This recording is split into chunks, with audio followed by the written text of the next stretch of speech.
We gather in the face of tragedy and violence. Men and women of this great nation, and from around the globe, students, faculty, and staff of this university, friends and relatives of those affected by today's tragic events. We are here to honor the dead, remember the wounded, and give thanks to those who've responded to support the victims. Oh, there were so many things that went through my mind. I really wanted to pay great respect to those who lost their lives and for their families. But I also wanted to give a signal of hope. We are reminded of the great hope with which we all came to Oswego. Hope for learning, hope for friendship, and hope for growth.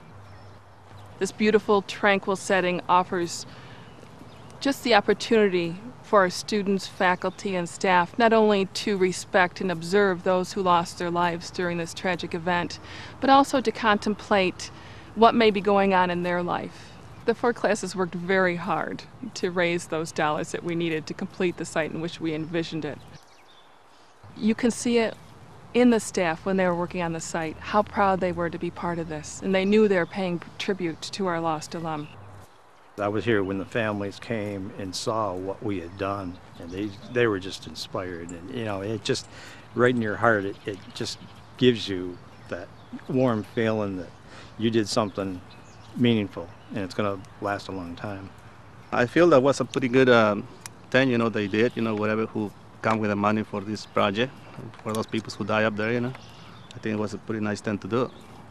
I like to walk over here. It's the quietest place on campus, so it's a good place to just recollect and just remember everything that happened on 9/11, and just to kind of to be alone. You've got Glimmerglass Lagoon over there that you can look out over, and you've got the birds chirping, and it's just a beautiful place to be.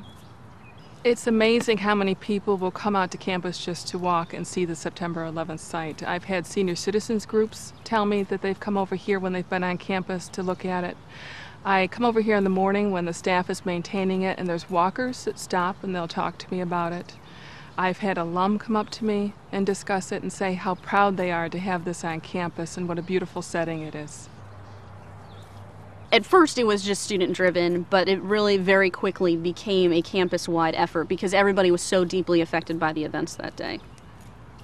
There's more and more of these more recent graduates that are giving back than in previous years, and I think a lot of that is to do with that the senior gift that you learn to give back before you even leave here, and so you just kind of continue that once you've left Oswego.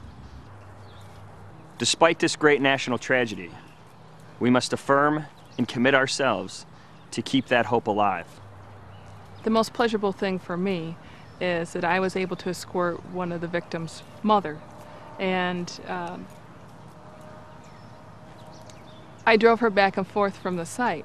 And as we left the site, I brought her over on West Campus, and I took the trail that her daughter probably would have taken on a daily basis when she was going to class. And I stopped on the Seneca Bridge, and we looked over this way to the south, and we could see the September 11th memorial. It really meant a lot to her. She said my daughter would have loved this. We will forever remember this day, and we pledge to honor those we've lost with a commitment to hope, a commitment to remember, and a commitment to restore peace and justice in our lives and in our land. Peace be with all of you, and God bless.